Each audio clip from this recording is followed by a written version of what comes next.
Te presento rápidamente. Tu Ah, trabajo es la escritura en el México antiguo, el enigma de los glifos. Gabriel es diseñador, ilustrador, calígrafo y diseñador de tipografías.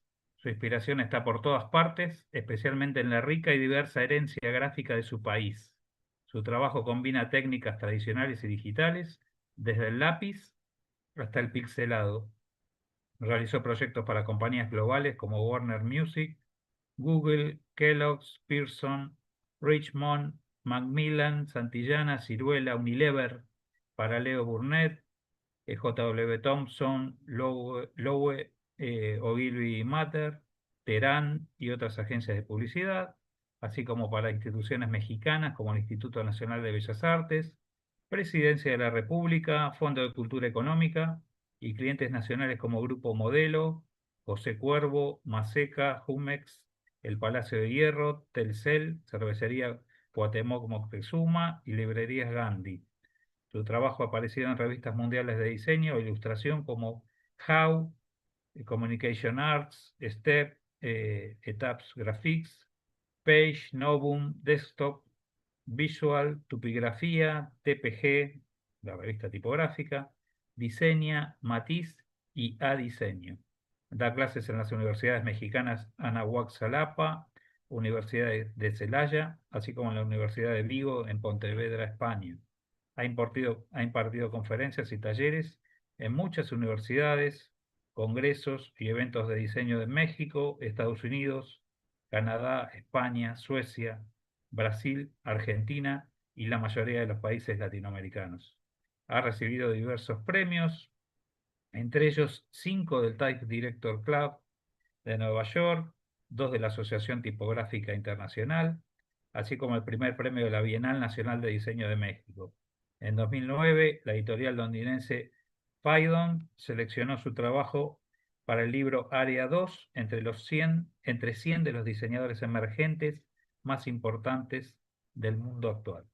pues muchas gracias, Fabio. Les quiero agradecer a ti, a Andy, a todas las chicas de Leyenda y bueno, ver algunas caras conocidas, ¿no? Miguel, Cristóbal y bueno, los colegas, ¿no? La verdad es que es un gusto estar por aquí con ustedes. Me da muchísimo gusto.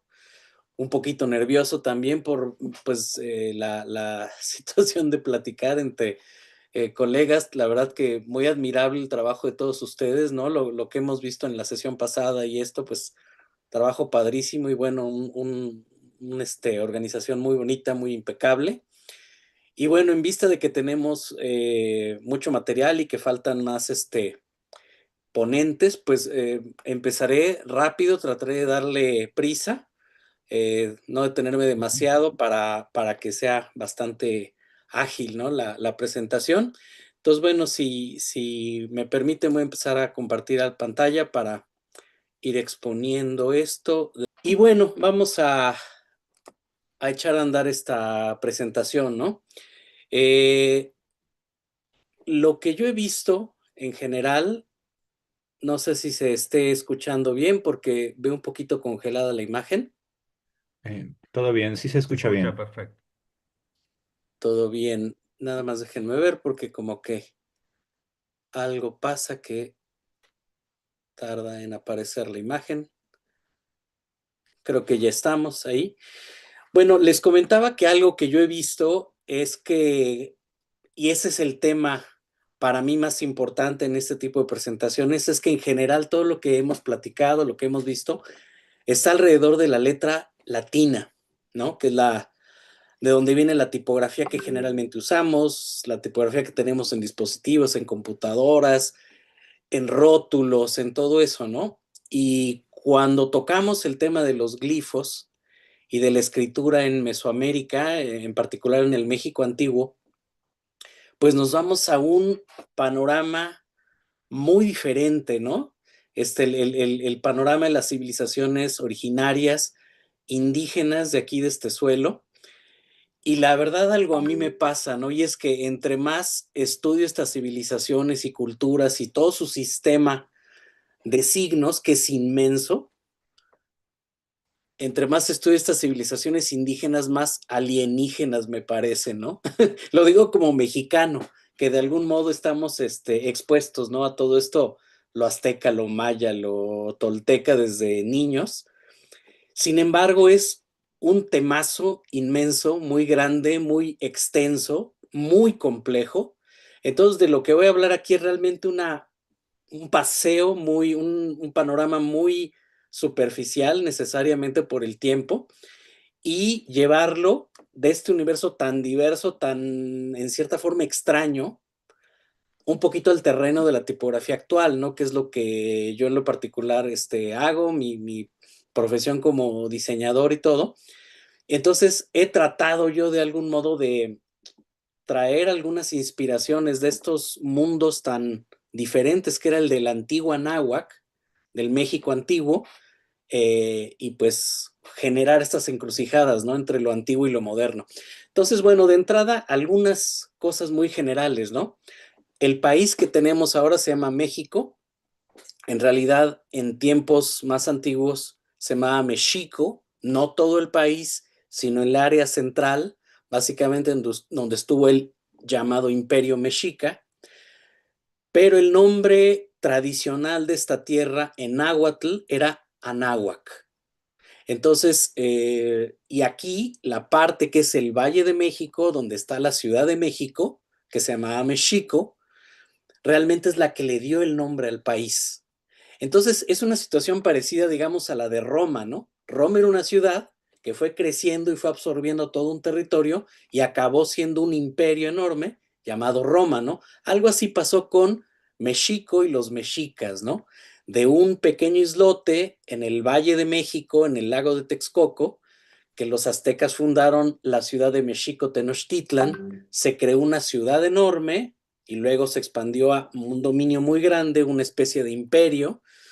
Es un poquito cuestionable si eso fue realmente un imperio, ¿no? Pero cuando menos un dominio de estos pobladores que eran los mexicas, ¿no? Entonces es donde está actualmente asentada la Ciudad de México, que aquí podemos ver un panorama general, y con muchos vestigios de ciudades anteriores en lugares cercanos, como Teotihuacán, que es una ciudad mucho más antigua que Mexico Tenochtitlan, y que de algún modo está conectada culturalmente, pero es mucho más antigua, ¿no? En realidad, ¿no? Entonces, aquí empezamos con esas complejidades, ¿no? Porque visto desde fuera, todo el mundo liga a México con los aztecas y entonces se piensa que ciudades como Teotihuacán son aztecas, por ejemplo. Y en realidad, lo azteca es un pequeño pedacito de la historia de todo el México antiguo y no necesariamente la más ilustre, ¿no? Entonces, bueno, aquí podemos ver lo antiguo y lo moderno. Este es el Valle de México, como se encuentra ahora más o menos, una ciudad muy grande de 20 y pico millones de habitantes, pues donde se cruza todo esto, ¿no? Lo azteca, lo mexica, lo tolteca, luego vino lo español, lo colonial, lo nuevohispano y luego finalmente el México moderno, ¿no? Pero bueno, México significa en el ombligo de la luna, aparentemente. Tenochtitlan, que es el lugar del centro, el islote central, era el lugar de las nopaleras, o sea, las grandes plantas estas donde crecen los nopales, ¿no? Muy ricos, por cierto, yo soy fan de los nopales, a mí me encantan. Entonces, bueno, tenemos esta situación de este lugar, ¿no? Actualmente México, antiguamente Anáhuac. Aquí les platico un poquito de eso, ¿no? México era el valle central, en el valle en donde estaba el antiguo lago de Texcoco y donde empezaron los dominios de los mexicas. Y Anáhuac, que significa junto al agua, es el nombre original de esta parte del continente, ¿no? Que es un mundo cultural, no realmente un país como tal, sino algo parecido a lo que es la India, por ejemplo, ¿no? Que es un subcontinente en realidad, ¿no? Lleno de culturas, idiomas y muchas cosas diferentes, ¿no? Entonces, tenemos aquí en Norteamérica, sí, que bueno, fue una parte de las dos Américas, pero el sur de Norteamérica es lo que se conocía como el Anáhuac, digamos, ¿no? Y el continente completo, porque la gente, los antiguos mexicanos, sabían que no era todo lo que estaba, ¿no? Sino que había muchos más territorios y consideraban que eso era el Semanáhuac. Entonces podríamos decir que Norteamérica, por decirlo de alguna manera, su nombre autóctono en náhuatl, que es el idioma que hablaban no nada más los aztecas, sino muchos otros pobladores, sobre todo en la parte central del Antiguo México, en el idioma náhuatl se le decía Semanáhuac, pues este gran continente, este gran pedazo de tierra, ¿no? Que es Norteamérica. Y en concreto, el anáhuac es más o menos esto, ¿no? Este gran antropólogo Kirchhoff le puso el nombre Mesoamérica en los 40s a esta parte del continente americano, ¿no? Que va más o menos del sur de Sonora, Sinaloa, toda esa parte, a Costa Rica, ¿sí? Pasando por parte de Nicaragua, Honduras, Salvador, Guatemala, Belice y la mitad inferior del actual territorio de México, ¿no? Más o menos eso es Mesoamérica y aquí donde florecieron las antiguas culturas del Anáhuac. Y si ustedes se fijan, pues es una pedazo de tierra que está entre dos mares, ¿no? Entre el Atlántico y el Pacífico, ¿no? Y eso lo sabían los antiguos habitantes y también por eso pues se llama Anáhuac, porque está junto al agua, ¿no? De algún modo sí, siempre estaba presente esa noción de que había un mar hacia el este y un mar hacia el oeste. Y bueno, algo que es muy importante de entender de esto es que Mesoamérica, el antiguo México y el Anáhuac era prácticamente una Babel. O sea, era una atomización impresionante de idiomas, ¿sí? Y esto es importante verlo porque generalmente se piensa en los antiguos americanos como si fuera un solo pueblo, ¿no? Los indios, ¿no? Y es lo mismo como si pensáramos que los europeos son el mismo pueblo, cuando en realidad pues hay celtas, hay germanos, hay latinos y hay montones de nacionalidades, ¿no? España, Portugal, Italia, Francia, Holanda, ¿no? Pues algo así ocurrió aquí, porque aparte es un territorio inmenso, ¿no? El territorio antiguo, bueno, de México actual y de la antigua Nahuatl, pues es un territorio muy grande y había una auténtica Babel aquí de idiomas, ¿no? Actualmente hay 69 idiomas indígenas, más el español, pero en la antigüedad había, parece ser que muchos más, cercano a la centena de idiomas originarios, ¿no?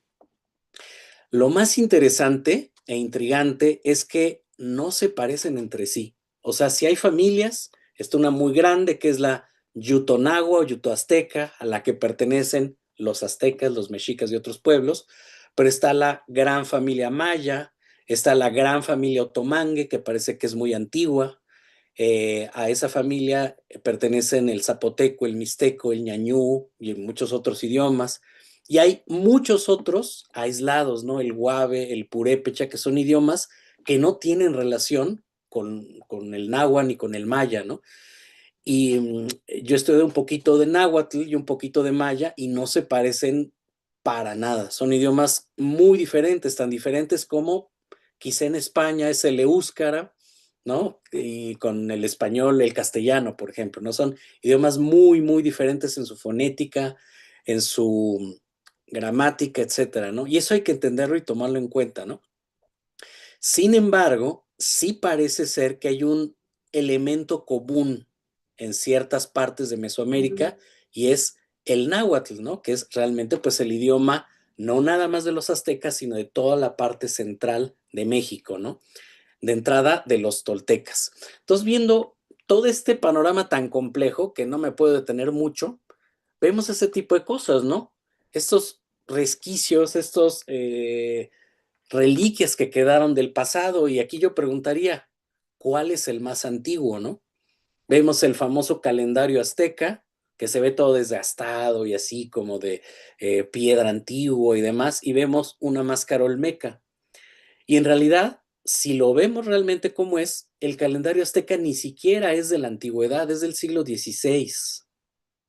O sea, fue creado unos pocas décadas tal vez antes de que llegaran los españoles al suelo de México, y en cambio esta máscara olmeca de jade tiene más de 3000 años. O sea, para tiempos de los aztecas, lo olmeca era viejísimo. Entonces, el calendario azteca que vemos a la izquierda está más cerca del iPhone que de la máscara olmeca que vemos a la derecha. Y esto es un poco engañoso, ¿no? Porque vamos al museo, como el Museo de Antropología de México, que está aquí cerca, y no nos damos cuenta de esa gran amplitud en el tiempo que tienen todas estas civilizaciones, ¿no? Y es bien importante entonces tener un poquito, aunque sea una noción del tiempo. Y aquí tenemos pues más o menos los últimos 6,000 años de historia humana. Tenemos ahí los siglos después de Cristo, del 1 al 21. Nosotros estamos en el 21, obviamente. Y podemos aquí ver esta línea del tiempo que va del pasado al futuro.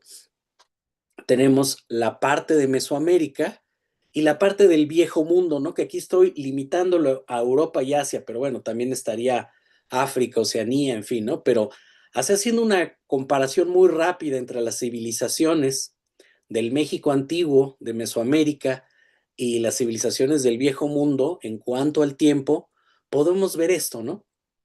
En general, el tipo de división del tiempo que empleamos para la historia de Mesoamérica es 3 épocas: el preclásico, el clásico y el posclásico. Perdón, había un comentario por ahí, oí una voz. Prosigo entonces. Tenemos estas épocas y a partir del año 1500, que se da la expansión del colonialismo europeo, tenemos pues el mundo moderno y contemporáneo, ¿no? Y eso lo podemos más o menos comparar con la antigüedad, la Edad Media y la época moderna, que es la historia occidental, ¿no? Entonces vemos que, por ejemplo, el clásico del Nuevo Mundo de México medio se traslapa con la antigüedad, pero también un poquito con la Edad Media.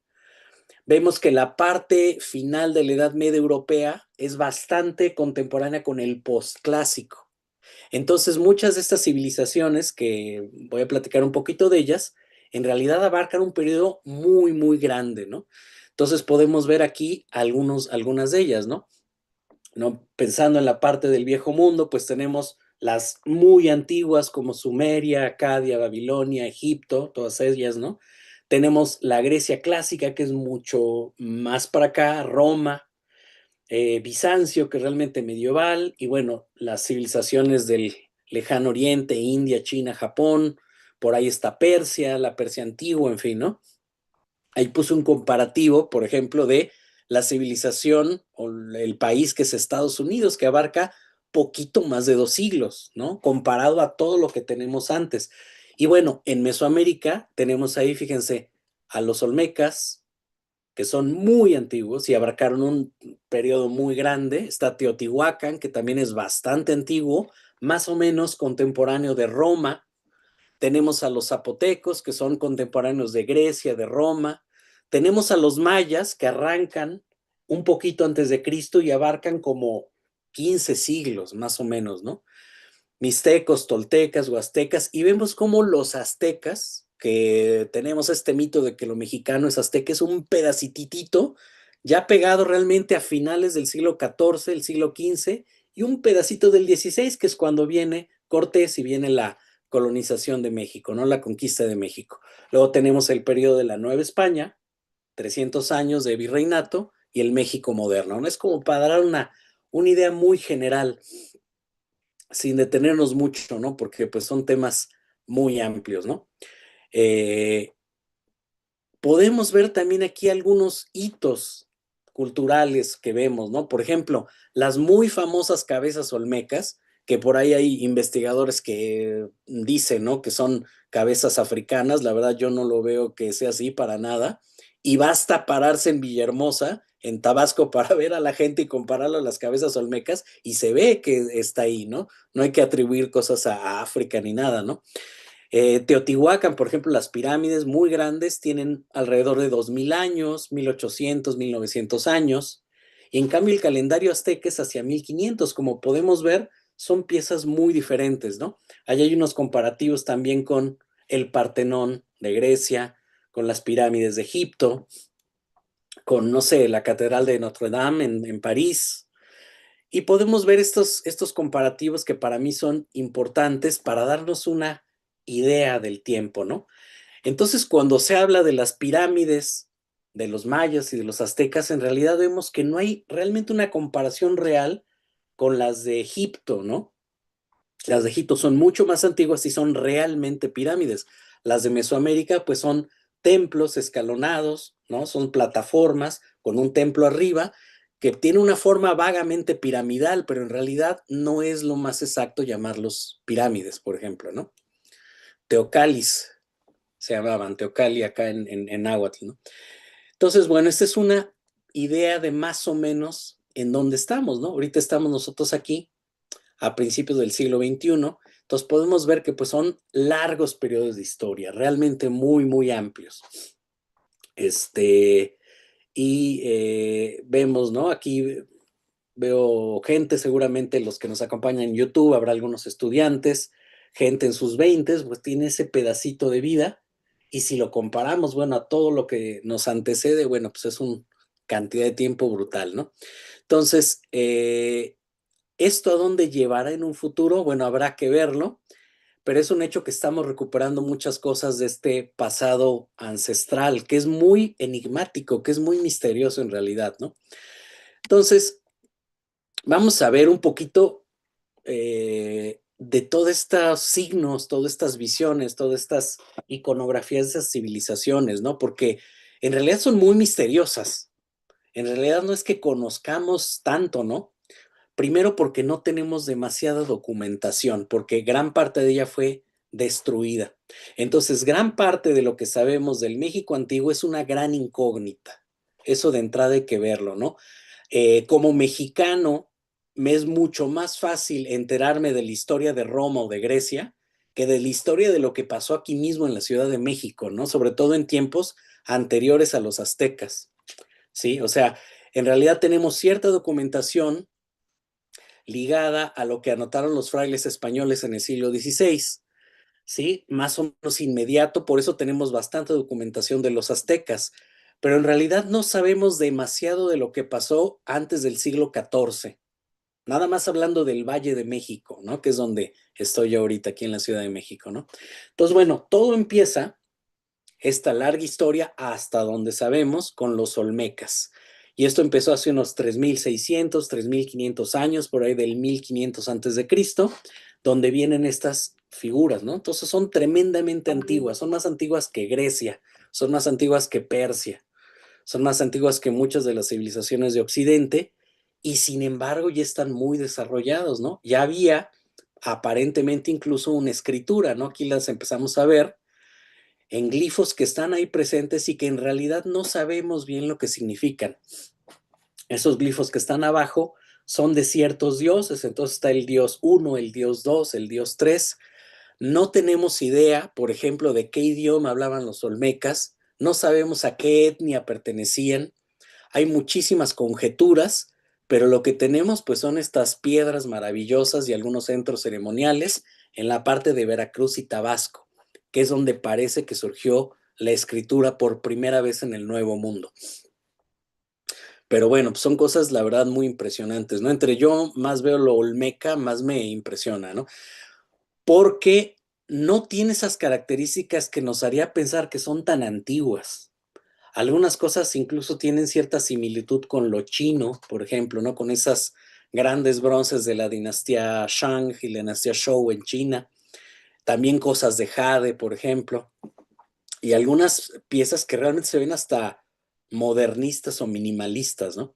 Y aquí tenemos algunos de los primeros registros de escritura, glifos que se han encontrado en algunas placas de bronce, en alguna que otra cerámica que sobrevive de estos tiempos, en algunas inscripciones de piedra, en fin. Y bueno, ¿no? Al mismo tiempo que estaban los olmecas en otras partes de Mesoamérica, hay muchas otras civilizaciones con otras ideas gráficas y estilísticas, ¿no? Esto es de la parte occidental, más hacia la costa de Guerrero. Todo esto es muy antiguo, ¿no? Todo esto es antes de Cristo, años 600, 500 antes de Cristo, y vemos estas figuras que podrían parecer un poquito de, no sé, japonesas, coreanas, raras, ¿no? Como manga un poquito, ¿no? Eh, y bueno, culturas del centro de México, mucho antes de los aztecas, Tlatilco, Cuicuilco, Son cosas que civilizaciones, ciudades, comunidades que estaban en el Valle de México mucho antes, por ahí de el siglo I, el siglo II antes de Cristo. Vemos cosas muy diferentes como Mezcala. Entonces, fíjense, hay toda esta idea, ¿no? De que lo mexicano es todo barroco y profuso y complejo, y no necesariamente. Yo veo estas figuras de Mezcala o veo las esculturas olmecas y bueno, tienen una gravedad y una síntesis que es realmente modernista. No sé ustedes cómo lo vean, pero yo esa escultura de Mezcala que tiene unos 2000 años, pues podría ser de un escultor moderno, ¿no? Totalmente. Entonces podemos ver una enorme variedad cultural, ¿no? Entonces cuando limitamos lo mesoamericano, lo azteca y a lo maya, pues estamos dejando al lado un chorro de cosas, una cantidad impresionante, ¿no? Esa es otra cultura, la de Izapa, muy antigua, también hace unos 2000 años, 1800 años, de la costa de Chiapas, la parte de que se llama tradicionalmente el Soconusco, y ahí ya hay glifos, parece ser que emparentados a los glifos olmecas, en fin, ¿no? Existe varias piezas muy misteriosas de lo que se llama la época epiolmeca, que son piezas que parece que tienen que ver con los antiguos olmecas, pero donde ya hay una escritura muy desarrollada que no se ha descifrado. Y este es uno de los grandes enigmas de Mesoamérica, la escritura que le llaman epiolmeca, que parece ser una escritura plenamente desarrollada y que sin embargo está en unas bien poquitas piezas, como 6, casi ninguna en México, por cierto, y que parece ser que tiene una cierta conexión con Teotihuacán, que es una cultura del centro de México, también de hace unos 2000 años, 1800 años, ¿no?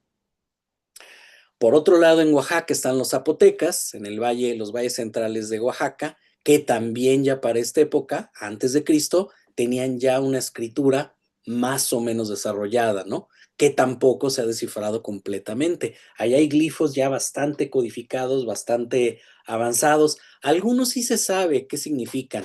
Son glifos de años, por ejemplo, glifos de ciudades, pero en realidad no podemos completamente leer las inscripciones que hay ahí. En realidad, mucho de esto es misterio. Tenemos, por supuesto, la grandísima Teotihuacán, que era algo así como Roma, una urbe de unos 200,000 habitantes, donde aparte parece que había barrios mayas, barrios oaxaqueños, barrios de culturas del Golfo. O sea, era como una gran urbe, algo así como un Nueva York del siglo I, donde había grandes templos, calzadas, calles, y había barrios, así como está el barrio chino, el barrio vietnamita, qué sé yo, el barrio italiano en Nueva York, pues también así había un barrio maya, un barrio oaxaqueño, dentro de una cultura inmensa, y era verdaderamente una gran metrópolis Teotihuacán, ¿no? Imperdible si vienen a México, por cierto, ¿no? Y muy misteriosa, porque no sabemos qué idioma hablaban los teotihuacanos, por ejemplo, ¿no? No sabemos a qué filiación étnica pertenecían. Hay varios indicios, hay varios indicios. Mi personal opinión es de que Teotihuacán es una urbe de línea nahua o protonahua, ¿no? O sea, emparentada de manera muy lejana con los aztecas y con los toltecas que siguieron a Teotihuacán, ¿no? Pero bueno, Teotihuacán es importantísima porque es realmente la matriz cultural del México antiguo y sobre todo en la parte del centro de México. Es importantísimo Teotihuacán. Y bueno, aquí vemos muchos de sus murales y parece ser que hay glifos ahí que también codifican un idioma, nada más que no nos quedan muchos registros de eso, ¿sale? Y bueno, tenemos por supuesto a los mayas. Los mayas legendarios, ¿no? Que tienen, parece ser, ¿no? Desde mucho tiempo antes, una escritura muy desarrollada que sin embargo parece estar basada en cuestiones olmecas, ¿no? Entonces aquí, por ejemplo, tenemos realmente una cultura de escribas, de calígrafos, los que se llamaban los atzib, que eran los escribas, los amanuenses. Tenemos un tintero que es una concha de caracol, y el glifo que aparece en esa conchita de caracol dice tinta, entonces sabemos que ahí ponían su tinta, y tenemos de hecho algunas figuras en cerámica donde se ve al escriba con su pluma entintando su pluma en el tintero, que es una pequeña concha. Y bueno, vemos una cantidad de escritura ligada también pues a murales, a gráficos, a ilustración, inscripciones increíblemente complejas como ese biomorfo de Quiriguá que está allá abajo. Bueno, dejaron una cantidad de vestigios impresionantes los mayas, ¿no? Un dintel de Toniná, este abajo es un mural en Belice, increíble, que es el mural de San Bartolo, cerámica, inscripciones, vasos estilo códice, murales en Bonampak, en varias otras ciudades mayas. Bueno, los restos mayas son riquísimos y hay que tomar en cuenta que estas grandes ciudades mayas de la época clásica pues son más o menos entre el 100, el 200 y el 800, 900 después de Cristo, ¿no? Más o menos son hace unos 1500, 1600 años todos estos registros mayas, ¿no? Y por supuesto tenemos poquísimos códices mayas, que son nada más 4. Y todos son del post-clásico. O sea, ¿a qué voy? No nos quedó ningún libro de la época clásica maya. No tenemos ningún libro, ningún registro, ¿sale? Y eso nos complica bastante el entender realmente, pues, en qué andaban estos pueblos, ¿no? Mucho se ha descifrado, ¿sí? La escritura maya se descifró por ahí se empezó a descifrar por ahí de los años 60, 70. El crédito lo tiene Yuri Knorosov, un ruso muy inteligente, y muchos otros investigadores lo han ido descifrando a lo largo de los años 80, 90, 2000, y es un campo de investigación donde cada vez se descifran más glifos, más inscripciones, más cosas, ¿no? Es vastísimo el tema de los mayanistas y los estudios mayas es vastísimo. Una cantidad de cerámica con escritura de formas muy complejas, algunas muy bellas, muy bonitas, muy sofisticado, con representaciones en escorzo, dibujos muy avanzados. La temática es también muy vasta, no me puedo clavar acá, pero aquí me lleva también estos encrucijadas que tenemos, ¿no? Este famoso sitio arqueológico, esta ciudad antigua que es Chichén Itzá, en Yucatán, es maya. Viendo todo lo que vimos antes, esto como que no se ve de lo mismo, ¿no? Y no tiene la misma calidad. Y entonces vemos que en realidad aquí en Mesoamérica y en el Anáhuac hubo varias especies de apocalipsis, ¿no? Uno de ellos fue la caída de Teotihuacán y de los mayas clásicos. Y eso es la gran división que tenemos entre el clásico y el postclásico.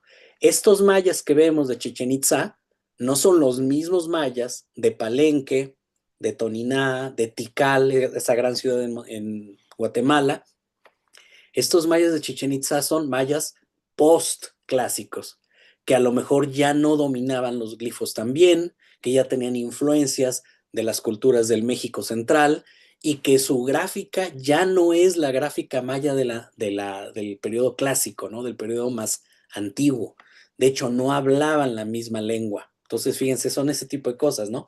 Vemos una fuerte influencia tolteca en esos mayas del posclásico, al grado de que, fíjense, el Templo de los Guerreros en Chichén Itzá es casi una copia del templo de Tlahuizcalpantecutli en Tula, en el centro de México. O sea, hay muchas conexiones culturales entre estas grandes civilizaciones a lo largo de milenios que en realidad desconocemos bien, ¿no? Hay muchos mitos y muchas partes históricas en esto, no me voy a clavar, es simplemente ver que así como hubo grandes contactos entre etruscos, romanos y griegos, así hubo entre toltecas, mayas, purépechas y todo, y es un área cultural enorme, ¿no? Entonces, bueno, les comentaba que por ahí del año 600 al 900 hubo un gran colapso en Mesoamérica, y ese fue la caída de Teotihuacán y la gradual caída de las ciudades mayas del clásico. Pero a resultas de esa caída hubo una civilización, que es lo que ahora le llaman los toltecas. Es mucho más, muy complejo todo esto, pero hubo grandes ciudades como Tolan, por eso se llaman los toltecas, porque vivían en las Tolan, que son metrópolis, grandes ciudades, y por eso se les llama toltecas, aunque tolteca también significa artesano, sabio, escriba, hombre de conocimiento. Entonces, los toltecas que vivían en las tolan, o sea, las ciudades, las urbes, eran los civilizados. Tolteca también quiere decir algo así como civilizado. Entonces, los toltecas, habitantes de las tolan, que eran las ciudades, la primera gran tolan fue Teotihuacán, justamente.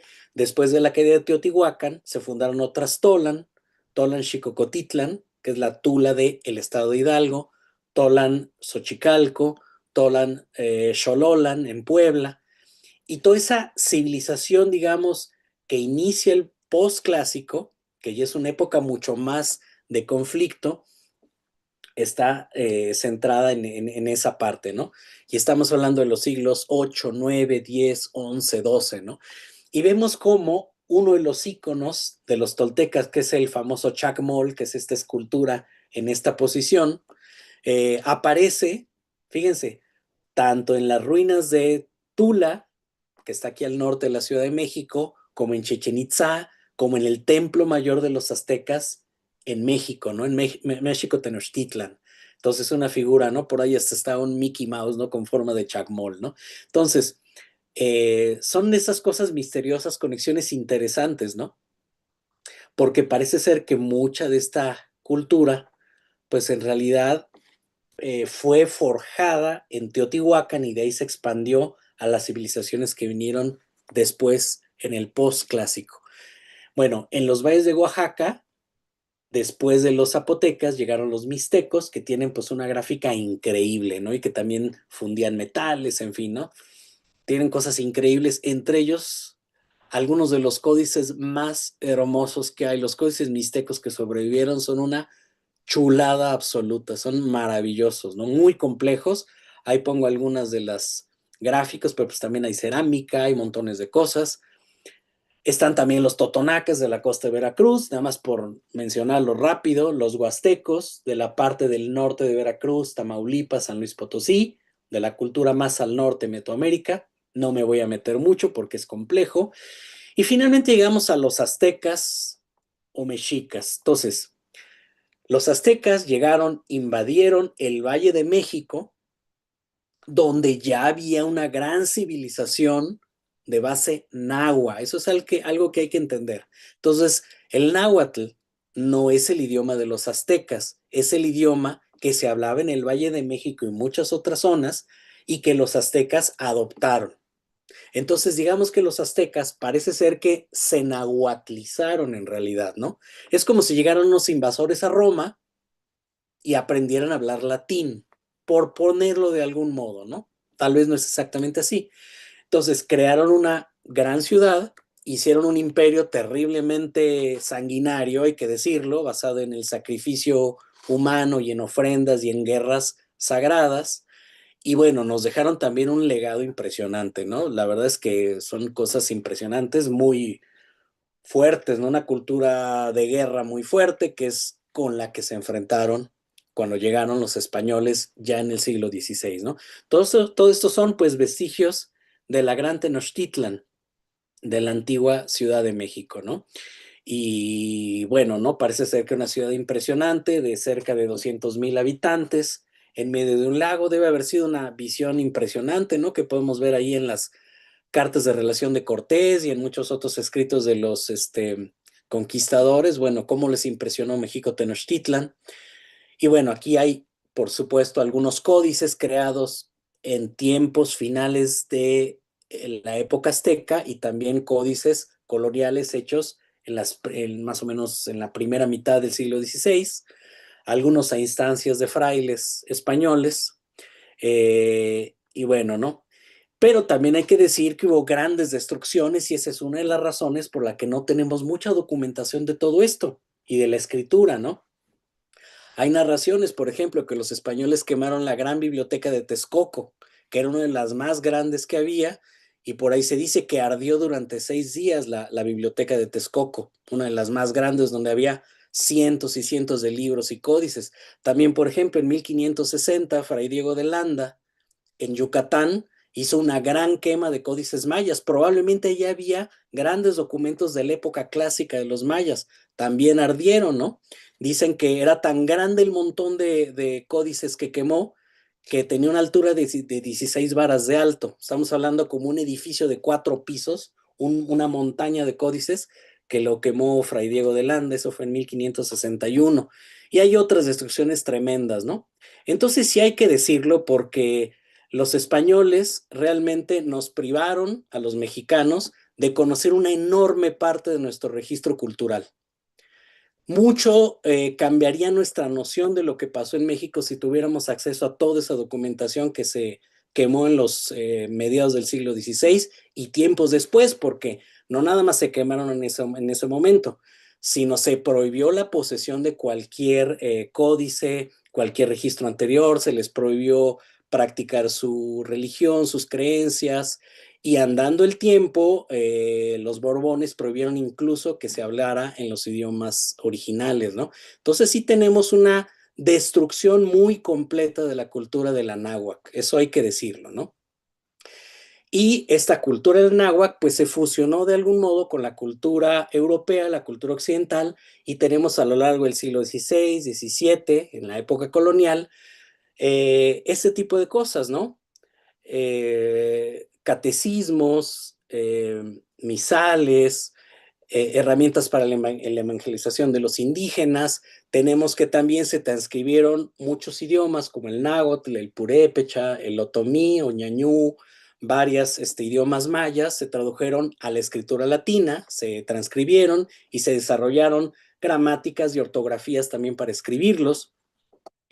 Se sigue usando, por supuesto, se siguieron hablando mucho de estos idiomas porque tenían tantos hablantes que no era tan fácil, digamos, extinguirlos, ¿no?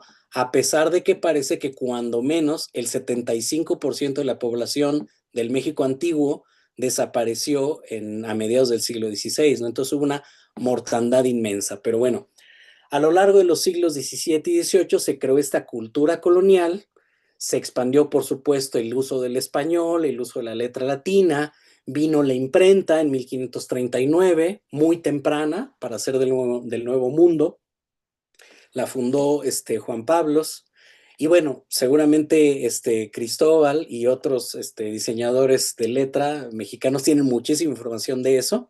Aquí nada más lo estoy mencionando de pasadita. Tenemos grandes figuras de escritores como Sor Juana Inés de la Cruz, la musa novohispana, una gran poetisa que vivió en el siglo XVII. Y bueno, luego tenemos ya el XVIII, ¿no? Finalmente acaba la colonia a principios del XIX. Y así, de manera muy general, en el siglo XIX tenemos el desarrollo ya de una gráfica nacionalista. Tenemos impresores como Manilla, como Cumplido, tenemos grabadores como José Guadalupe Posada, y luego todo este gran movimiento indigenista de principios del siglo XX, grandes ilustradores como Covarrubias, como el Chango García Cabral, en fin, bueno, es un tema enorme. Aquí nada más pongo unas cuantas imágenes muy bonitas, ¿no? De la cultura mexicana ya en el México independiente, y aquí nada más una leve probada de una de las muchas culturas indígenas vivas que tiene una gráfica impresionante, como son los Huixárika, ¿no? Que también conocidos como huicholes, y hay muchos otros, ¿no? Pero ellos tienen sus propias gráficas, claro, influidas por todo lo que ha pasado en los últimos 500 años, pero sigue habiendo ciertas fortalezas, digamos, dentro de la cultura auténtica de Mesoamérica, ¿no? Y bueno, finalmente eso nos lleva ya en nuestro siglo XXI a esto que tenemos, ¿no? La cultura mexicana actual.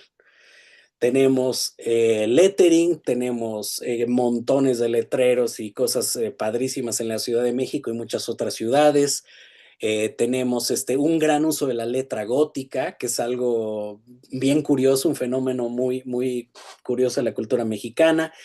Y por supuesto, estas cosas raras, ¿no? Como las ofrendas de Día de Muertos, que bueno, ya el Día de Muertos es como un patrimonio universal según esto, pero es relativamente reciente, ¿no? Y bueno, ya hasta Disney y Hollywood tomaron esto, ¿no? Con esta película de Pixar, Coco, por ejemplo, ¿no? Donde se retoman muchas de estas cosas de Día de Muertos, calaveras, tzompantlis, mezcladas tradiciones cristianas, católicas, con las creencias de los antiguos en el Mictlán y en el Tlalocan, y en todas esas cuestiones del inframundo, en fin, tenemos esta cultura ya comercial mexicana, entre comillas, ¿no?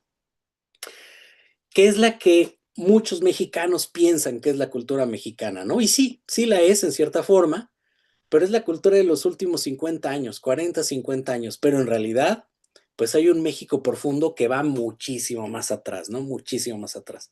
Entonces, simplemente voy a acabar esta sección mencionando algunas piezas clave de la iconografía y los signos de Mesoamérica, unas cuantas piezas que son muy importantes que las conozcamos como tipógrafos, calígrafos, gente interesada en la escritura, sobre todo de las Américas. Este es muy importante, que es el bloque de Cascajal. Esto parece ser que es como del 900 al 1000 antes de Cristo y es el registro más antiguo que tenemos de escritura en el Nuevo Mundo. Así, es súper importante. Es una importancia parecida como a la piedra de Rosetta, ¿no? Que está ahí en el British Museum en Londres, ¿no? O qué sé yo, ¿no? Una pieza muy importante porque parece que enumera ciertos glifos en uso ya en tiempos olmecas. Ahora, no es que esto ya se haya descifrado, ¿no? Y no es que realmente conozcamos cómo escribían los olmecas, porque ni siquiera sabemos qué idioma hablaban los olmecas.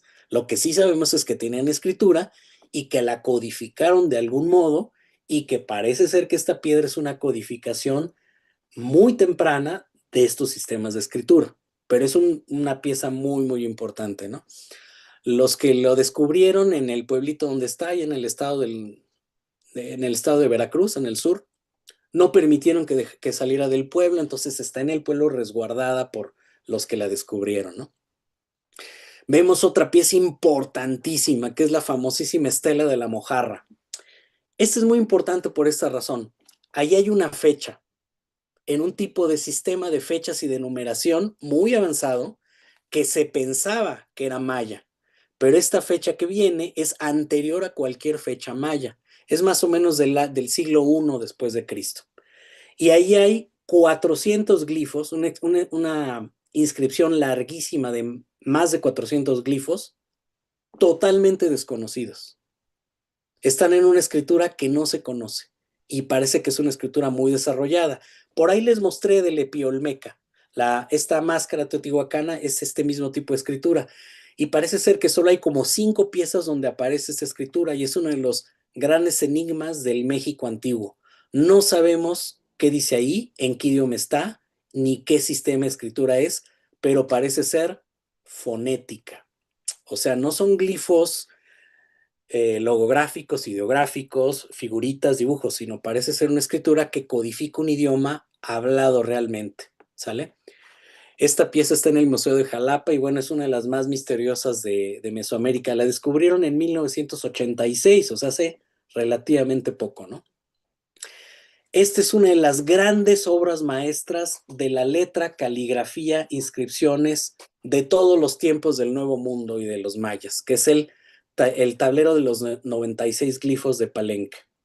Lo descubrieron en la ciudad chiapaneca de Palenque y el que lo hizo debe de haber sido un maestro de la caligrafía y del diseño y todo. Es una de las cosas más bellas, en mi opinión y en opinión de muchos que nos gustan estos temas, de las piezas más bellas de la caligrafía y de la escritura del Nuevo Mundo, ¿no? En este caso de los mayas. Es algo parecido, por compararlo, ¿no? Algo que conocemos todos los tipógrafos, a las inscripciones de la columna de Trajano. La letra Trajan, la tipografía Trajan y montones, ¿no? de tipografías hechas desde hace mucho, tienen como referencia la belleza de las letras romanas de la columna de Trajano. Bueno, esta podría ser la columna de Trajano de la cultura maya. Simplemente es de una calidad tal, estos glifos hechos con una gracia, con una belleza impresionante. Estas fotos las tomé yo porque estuve exhibido hace poco aquí en el museo, bueno, no hace poco, hace unos 6 años, en el Museo de Antropología.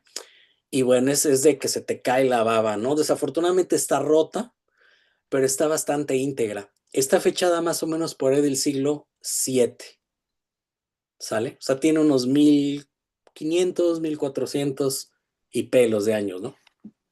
Otras piezas impresionantes y que nos hacen pensar en todo lo que se perdió es lo que queda de los dinteles de Tikal. Ahora vemos las ruinas, pues son moles inmensas de piedra en la selva, en Yucatán, en Guatemala, en el sur de México, en todos lugares, y pensamos que así eran, y no, lo que vemos son las ruinas de lo que quedó de las piedras, pero eran edificios con estuco, cubiertos, pintados, y obviamente pues con puertas y ventanas y dinteles de madera esculpidos, y deben haber tenido mobiliario, deben haber tenido pues una cosa impresionante, ¿no? Y esto es de lo poquito que quedó, eran los dinteles que estaban en uno de los templos de Tikal. Y vean qué maravilla de escritura en glifos mayas. Es una belleza. Y esto es lo poquito que quedó. Sabemos que muchos de los templos y teocalis y pirámides de la zona maya y de la zona del centro de México tuvieron dinteles, puertas, arquitectura de madera. Nada de eso quedó. Este es de lo poquísimo que quedó. Maravillosos. Es de una madera muy dura de chico zapote. Y bueno, por supuesto, siendo tipógrafos, calígrafos interesados en la letra, tenemos que hablar de los códices. Solo quedaron 20 códices de la época prehispánica o del México antiguo. Solo 20. 4 mayas y los otros 16 son de diversas procedencias, como 10 son de la Mixteca y como 6 son de la zona de el centro de México, ¿no? La Ciudad de México, Cholula, Tula, etcétera. Uno de los más impresionantes que está en la Biblioteca Apostólica del Vaticano es el Códice Borgia. Es una pasada de lanza, es un mamotreto gigantesco. Por ahí yo tengo mis facsímiles, de las cosas que más aprecio, que son los facsímiles. Es un libro grande, cuadrado, y da miedo, ¿eh? Da miedo. Es un tratado de cuenta de los días y de los destinos, presagios y brujería de la antigua, ¿no? Es un libro maravilloso, famosísimo. Por supuesto que no lo dejan ver, ¿eh? No es como que uno pueda llegar a la Biblioteca del Vaticano y préstamelo para ver, ¿no? La mayoría de estos códices no están en suelo mexicano, casi todos están en Europa, en el Museo de América en Sevilla, en Madrid, en Londres, en la Biblioteca Bodleiana en Oxford, en el Vaticano, en Dresden, en Alemania, en fin, ¿no? Otra de las maravillas, muy importante conocer, es el Códice Dresden, que está en la ciudad de Dresden, en Alemania, y es probablemente el códice maya más importante, probablemente. Hay otros, pero este es muy grande y está ¿cómo se llama? En muy mal estado, desafortunadamente, por la Segunda Guerra Mundial, pero se conoce muy bien, ha sido muy estudiado, y aquí tenemos, fíjense, y eso es algo bien importante, porque lo vemos como rastros arqueológicos, pero en realidad es una pieza de diseño, es un libro, y ahí tenemos el diseño editorial, tenemos diagramación, columnas, composición, proporciones, pies de foto, números, texto, ilustración, todas las categorías del diseño editorial están en el Códice Dresden. Entonces quiere decir que hubo una cultura de escritura y de producción de libros muy sofisticada entre los mayas y entre otros pueblos, ¿no? Tenemos notación científica, tablas astronómicas, operaciones matemáticas, con un sistema vigesimal, posicional. Los mayas tenían notación posicional desde los siglos 3, 4 o antes, ¿no? Cuando la notación posicional llegó a Europa por los árabes y después de origen en India, apenas en el siglo XIII o XIV. Entonces, bueno, podemos ver que eran culturas muy sofisticadas, no eran tribus. Eran realmente naciones con millones de habitantes. Hay registros arqueológicos, hay estudios arqueológicos bastante serios que dicen que por ahí del siglo VIII, en la zona maya, lo que es el Petén, Yucatán, Chiapas, parte de Honduras y Nicaragua, había entre 5 y 6 millones de personas. O sea, podemos hablar de poblaciones muy grandes. En España, a principios del siglo XVI, había 4 millones de personas. Parece ser que en el área que es el México actual, en tiempos de la conquista, 1520, había entre 15 y 30 millones de personas. O sea, era una zona de muy alta densidad poblacional. México siempre fue un lugar muy poblado, a diferencia de lo que ahora es Estados Unidos y Canadá. O sea, aquí se concentraba la gran población, ¿no? Hay que tomarlo en cuenta. Otra chulada de los códices mixtecos es el códice Lauda. Hay varios, pero todos son una chulada. Pero este es una maravilla de trazo. Parece que lo hicieron en Illustrator 2024, porque la calidad de línea, de color, la composición, no, hombre, está hecho, o sea, la calidad es absolutamente fenomenal y tiene unas ilustraciones increíbles, ¿no?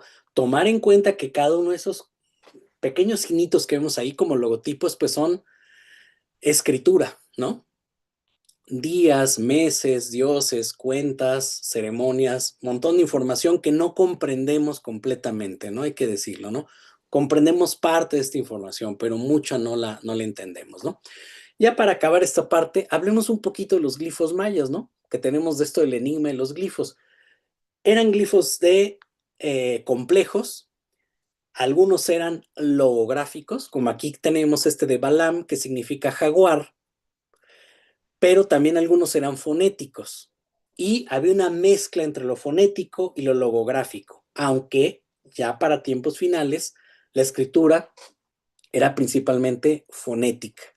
Entonces, ¿eso qué quiere decir? Que los mayas de la antigüedad, del periodo clásico, podían escribir perfectamente su idioma natural, que era el maya cholano, lo podían escribir perfectamente de una manera escrita fonética. Por eso conocemos cómo hablaban hasta cierto punto ese maya ancestral, ¿sale? Entonces podemos ver que era un sistema logosilábico, en que cada una de estas unidades, estos pequeños dibujitos, glifitos, hacen compuestos, hacen pequeños cartuchos que generan un concepto o palabra, en este caso balam, con las sílabas ba, la y ma. También podía existir las combinaciones que ven arriba. ¿Va? Entonces, bueno, con este tipo de cosas yo he hecho este tipo de ejercicios, ¿no?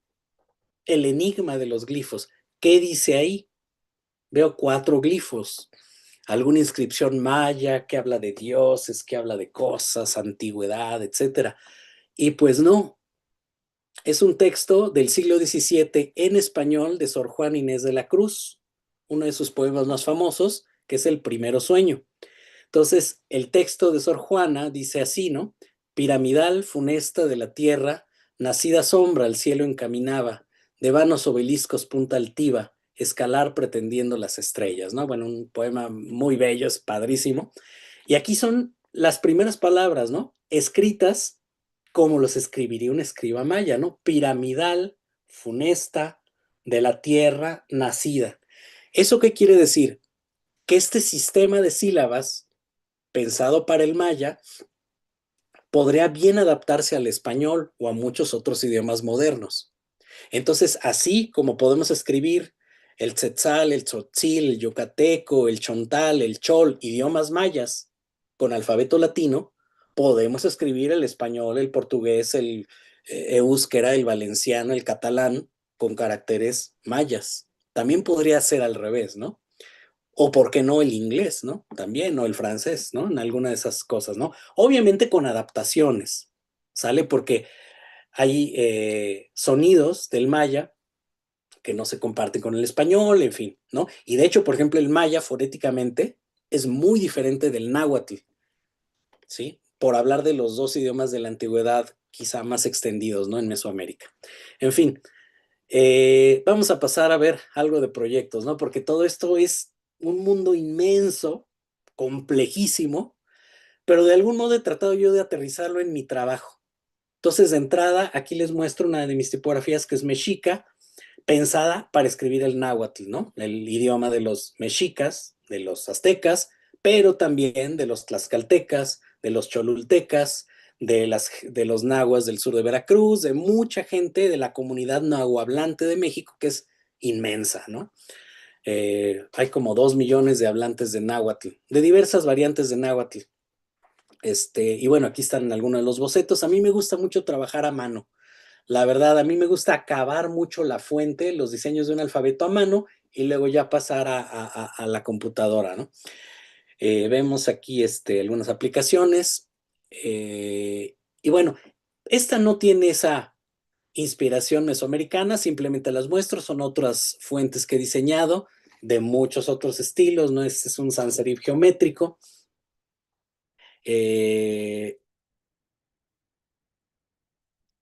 Y bueno, aquí tomé la gótica, esas góticas novohispanas que también encontramos por acá y del siglo XIX, principios del XX, este gusto muy mexicano por la letra gótica, y bueno, de ahí viene Darca.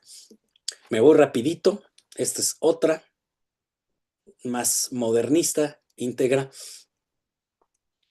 Todas estas fuentes distribuidas por el compadre Ale Paul en su fundidora Subtipos allá en Buenos Aires. Entonces, bueno, estas colaboraciones latinoamericanas, ¿no? Fíjense, esta es basada en la caligrafía de Luis Lagarto, un iluminador colonial del siglo XVI, finales del XVI, que trabajó en la ciudad de Puebla y en la Ciudad de México.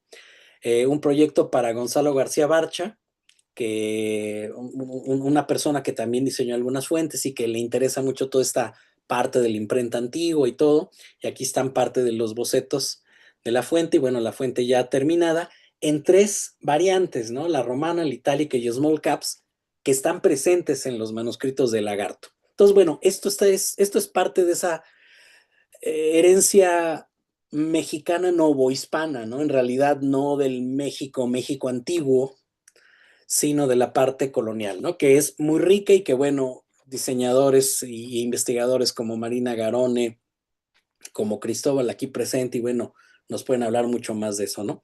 Esa es otra, orgánica, uno como semiserif, ahí medio rarito. Algunas letras inspiradas en la caligrafía más del siglo XVIII y XIX, que preservan, fíjense, ahorita que estaba viendo lo de Andy, lo de Leyenda Type y todo, es parecido un poquito el procedimiento, ¿no? De tomar la letra con la distorsión y el mordidito y la tinta de la plumilla, y a partir de ahí generar un estilo de letra unido, ¿no? Ligado, que es todo un reto, ¿no? Este es Wordless, y bueno, aquí podemos ver algunos de esos caracteres, muchos caracteres alternativos, signos alternativos, ligaduras, en fin, bueno, todo esto lo hicimos en colaboración con Ale Paul allá de Subtipos. Y bueno, estos son proyectos, digamos, de tipografía de retail. Hay algunos más, algunos que hice con Adobe, que no los mostré ahorita en este momento, pero también parte de mi trabajo ha sido hacer tipos a la medida, tipografía custom, donde en la medida que me ha sido posible, porque son mundos muy diferentes, el de la letra latina y el de los signos y caracteres de Mesoamérica, pero he tratado de meter esas estructuras, por ejemplo, de las pirámides, de los templos, talud, tablero, de los teocalis del centro de México, en las formas. Por ejemplo, esta A, ¿no? Que tiene esta como meseta, ¿no? Este tipo de ángulos, terminaciones anguladas. Esta es una tipografía que hice para el gobierno de México, el sexenio que va de 2006 a 2012. Esta fue la fuente oficial del gobierno federal. Y bueno, estaba en aeropuertos, en formas, en secretarías de Estado, en una difusión impresionante. La verdad es que nunca pensé que me tocara hacer un proyecto así. Tengo que agradecer mucho a Ideograma, que fueron un despacho mexicano que hizo toda esta identidad para el gobierno federal, y ellos me encargaron de desarrollar esta tipografía. Esta es para Telcel, la compañía telefónica más importante de México, y bueno, para ellos se les hizo esta familia tipográfica, Telcel Sans, que se usó bastante, más o menos unos 10 años. Ahorita le están empezando a dejar de usar, todavía aparecen varias cosas de ellos, y esta tiene una leve inspiración en estas formas muy orgánicas, redondeaditas de los glifos mayas. Ligeramente, hay un dejo de inspiración, ¿no? Esta es bueno, aquí no se hizo una tipografía como tal, pero sí se hizo un sistema tipográfico. Hice el logotipo y el símbolo para Mexicana de Aviación. Tuve también la suerte de diseñar parte del fuselaje, el empenaje, y algunas otras partes de los aviones, hacer un sistema para las submarcas de Mexicana de Aviación como Elite, Uno, Frecuenta, BTP, Carga y demás. Un proyecto muy grande.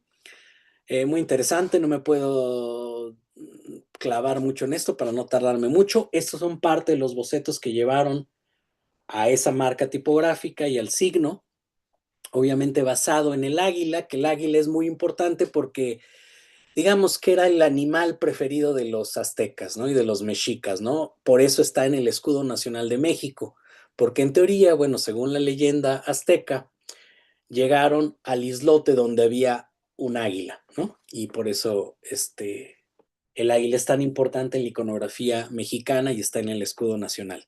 Algunos otros proyectos para empresas mexicanas como Jumex, que es de jugos y zumos y productos de fruta, se hizo en base a su logotipo, un sans serif para unas campañas de publicidad. Liverpool, que es una cadena de almacenes, de tiendas de departamentos bastante grande en México también, en base a su logotipo se hizo este sans serif muy geométrico. Esta me gusta mucho porque Corona, pues es una de las marcas emblemáticas de México, una cerveza muy, muy conocida internacionalmente y es de esas marcas icónicas que aparte usan la letra gótica, ¿no? Entonces ellos me encargaron, en base a su logo, que lo hicieron hace como 100 años, desarrollar una fuente completa, pues para uso, ¿no? De ellos, interna, en submarcas, en todo eso, ¿no? Entonces, basados en el logotipo de Corona y en esta gótica textura, desarrollé Corona Gothic. Y bueno, este es un proyecto que nunca he mostrado, pero viendo lo de Juanjo, viendo todas estas cosas, también lo que platicaron en la sesión pasada, ¿no? Es una marca muy interesante porque es un producto que se llama Siete Machos, que es una loción para hombres, ¿no? Curiosamente, ha sido muy usada por toda la gente dedicada a la brujería en México. Ustedes deben saber que la brujería en México es todo un tema. Es un tema que sigue ahí, que incluso los políticos practican mucho la brujería, que está concentrada en algunos pueblos como Catemaco, por ejemplo, donde hay brujos, ¿no? Hay un brujo mayor de México. Es un tema que se practica mucho y que tiene mucho raíz en el México prehispánico, ¿no? Entonces, toda esta comunidad de gente que hace conjuros y amarres y este tipo de cosas, toman la loción Siete Machos para hacer montones de procedimientos mágicos y brujeriles, ¿no? De magia negra, magia roja, magia blanca. Y esta marca me contactó para, tomando su logotipo, desarrollar una tipografía. Es una marca que es de los años 30. Y ahí están los productos, hay muchos tipos, hay jabones, hay lociones, hay agua de colonia y montones de cosas. Pero es muy interesante porque los primeros empaques son de estilo Art Deco, muy bonitos. Vean así estaba, ¿no? Es como una, no sé, como una polvera, algo así, muy bonita con este rostro de mujer. Y todos estos empaques de los años 30, estilo Art Deco, son muy bonitos y se perdió todo eso en el desarrollo de la marca. La verdad, la fueron echando a perder desafortunadamente.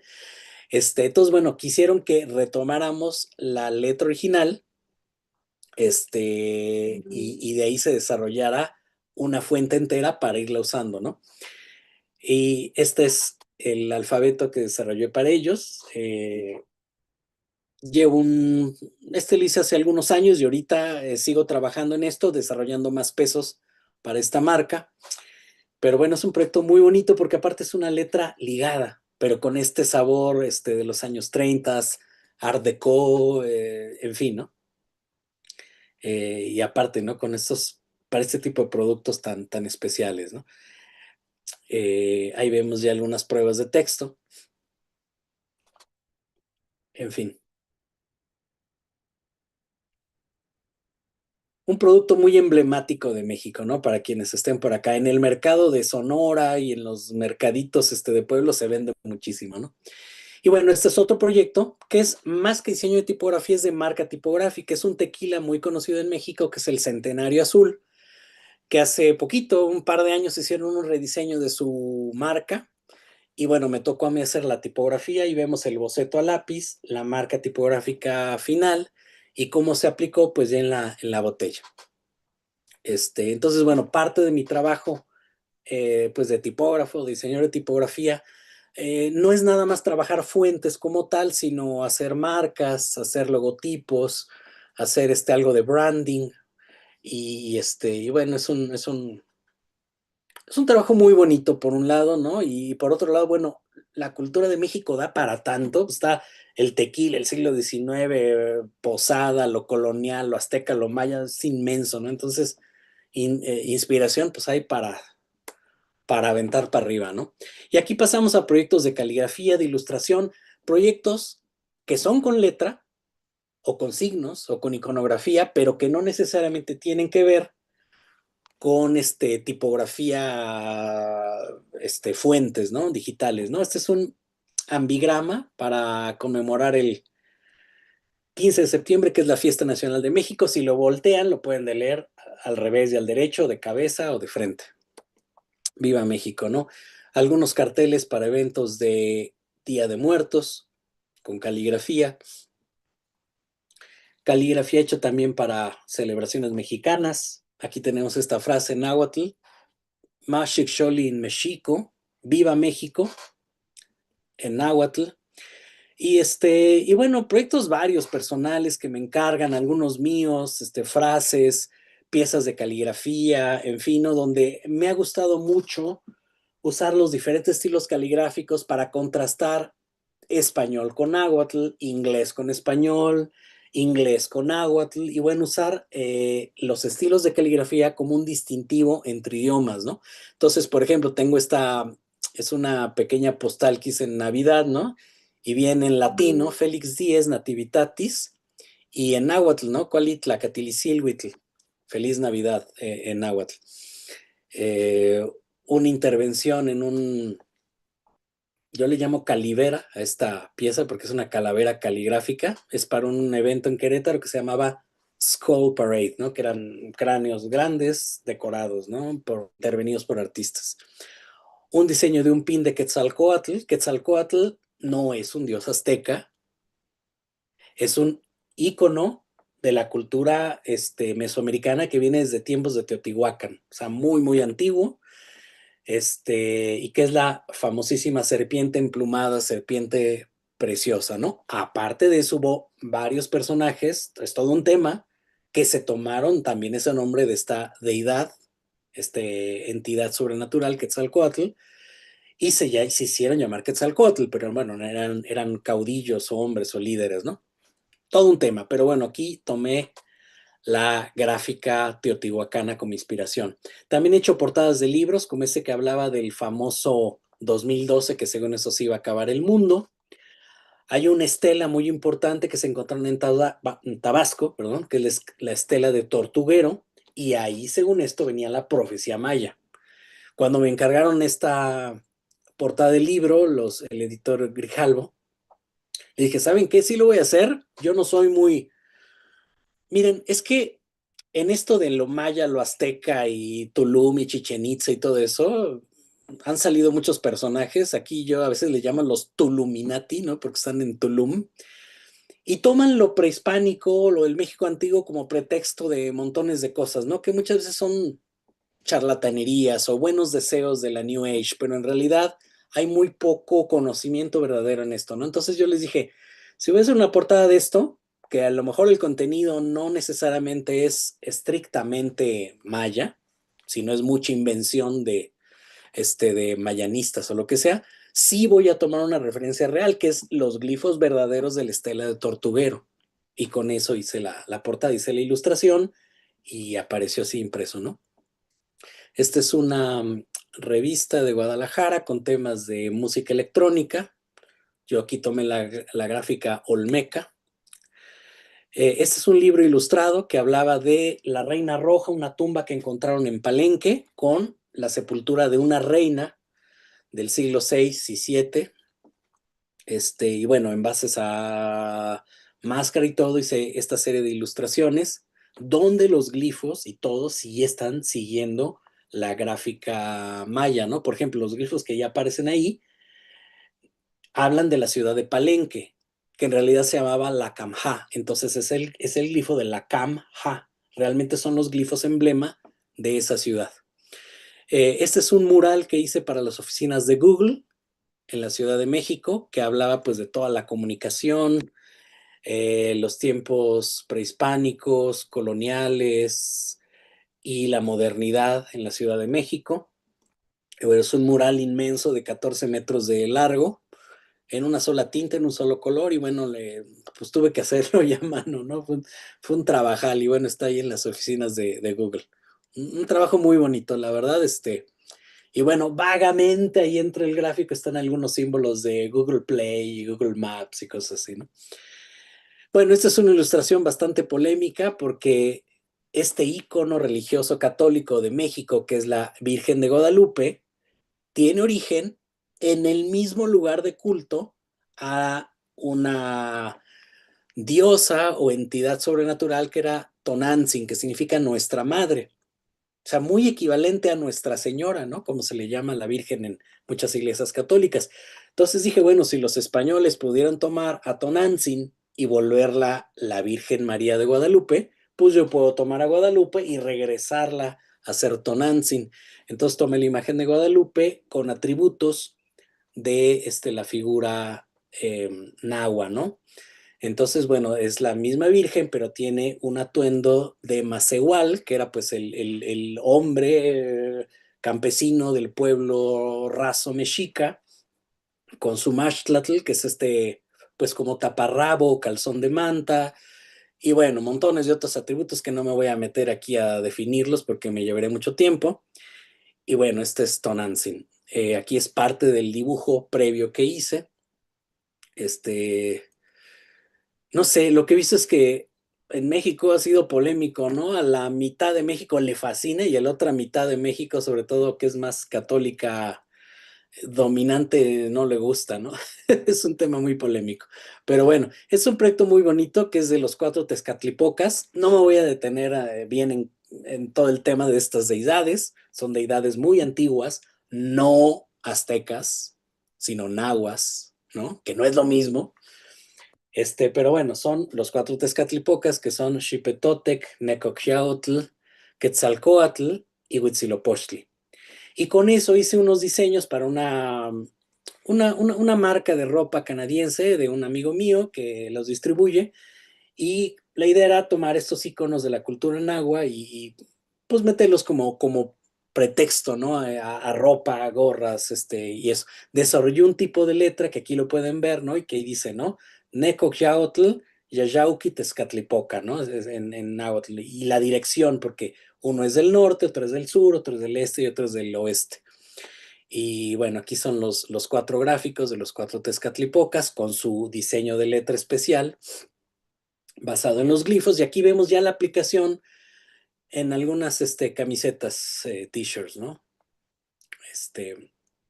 Con estos personajes sobrenaturales. Para esta misma marca que es Mogul, también hice algunos prendas, algunos diseños pero basados en la estética y en los glifos mayas. Entonces ahí vemos, fíjense, de la parte derecha, la marca Mogul, en letra latina, pero simulando glifos mayas, ¿no? Y bueno, parece ser también pues como una inscripción o como una estela coloreada de gráfica maya. Proyectos más bien comerciales, ¿no? Pero igual muy interesantes. Este es un festival de música electrónica con danzantes mexicas, ya estas combinaciones rarísimas del antiguo y lo moderno. Me encargaron el logotipo del festival. Estos son mis bocetos basados en glifos mexicas. No quedó ninguno de estos. Finalmente le cambiaron el nombre al festival. Se pasó a llamar Tloque Nahuaque y este es el dibujo final del logotipo para el festival. Aquí lo vemos, ¿no? Ya hecho, ¿no?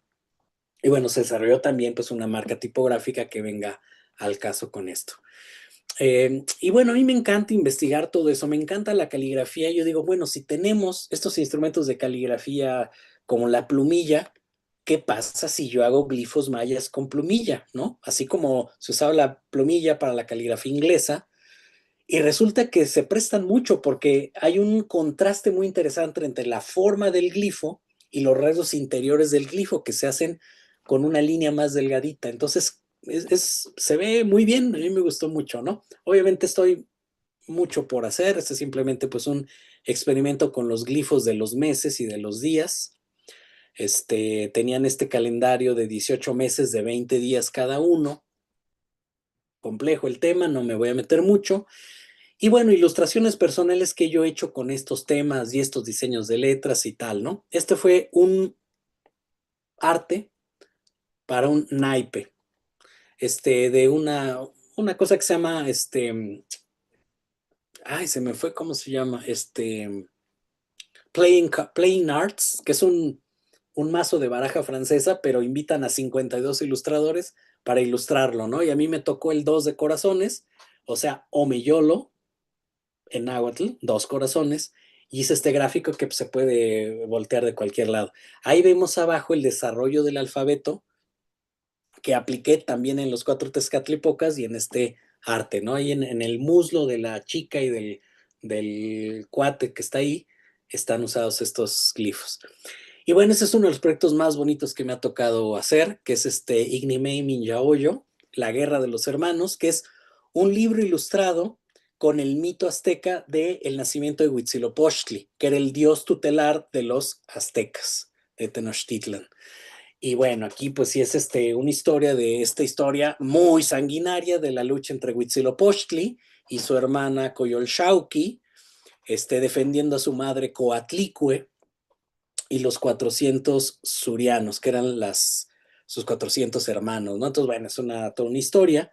El texto es de Margot Glantz, una escritora muy conocida en México, y bueno, aquí me tocó hacer todas las ilustraciones basadas en la gráfica, pues, de los códices, ¿no? Y también hice el lettering de la portada y otros letterings que vienen adentro, inspirado también, pues, en estas formas de la arquitectura mexica, tolteca y demás, ¿no? Entonces, por ejemplo, estos son parte de los capitulares que inician los capítulos, valga la redundancia del libro, con motivos mexicas. Y estas son las ilustraciones. Es un libro muy bonito porque está la ilustración y el texto en español y el texto en náhuatl, paralelos. Y pues es un libro ilustrado y bilingüe y pues la verdad muy bonito. Ganó una mención honorífica en el premio García Cubas de Arte Editorial, que pues estoy muy orgulloso. Entonces uno de los proyectos más bonitos en los que me ha tocado estar, ¿no? Y donde toda la investigación para hacer las ilustraciones y eso, bueno, fue padrísima. Me llevé varios meses porque sí fue un proyecto arduo. Y bueno, todo tiene un sentido ahí, ¿no? Entonces, por ejemplo, esos soldados que ven ahí, pues están trepando el cerro del Coatepec y ese cerro está con el glifo de Tepetl o de Altepetl. El cerro de Coatepec, que es el cerro de la serpiente, por eso tiene un marco en forma de serpiente. Era el cerro donde vivía Coatlicue, que fue la mamá de Coyolxauhqui y de Huitzilopochtli, que era el dios titular de los aztecas. Bueno, Huitzilopochtli y Coyolxauhqui libraron una guerra. Ganó Huitzilopochtli. Ahí vemos a Huitzilopochtli con todo su atuendo de guerrero. Y pues le ganó a Coatlicue, la desmembró con el Xucoatl, que era una especie de arma nahuálica, una especie de lazo de fuego en forma de serpiente, la hizo pedacitos, la desmembró y la aventó por el cerro del Coatepec y cayó hecho a pedacitos abajo, no toda ensangrentada. Bueno, algo así es la historia, es una historia muy sanguinaria, al buen estilo azteca, porque eran resanguinarios, no hay manera de negarlo, la verdad. Y bueno, esta es la portada del libro. Y bueno, ya para no tardarme más con esto terminamos. Ahí termina. Ustedes me dicen si hay algún comentario o procedemos con la que sigue. Eh, bueno, muchas gracias, maestro. Muy reveladora la charla. Hay muchísimos comentarios. Te los vamos a pasar. eh, los tenemos en el chat, te los vamos a pasar por privado, pero son todos muy elogiosos sobre tu presentación. ¿Eh? Muchas Eh, gracias. sí.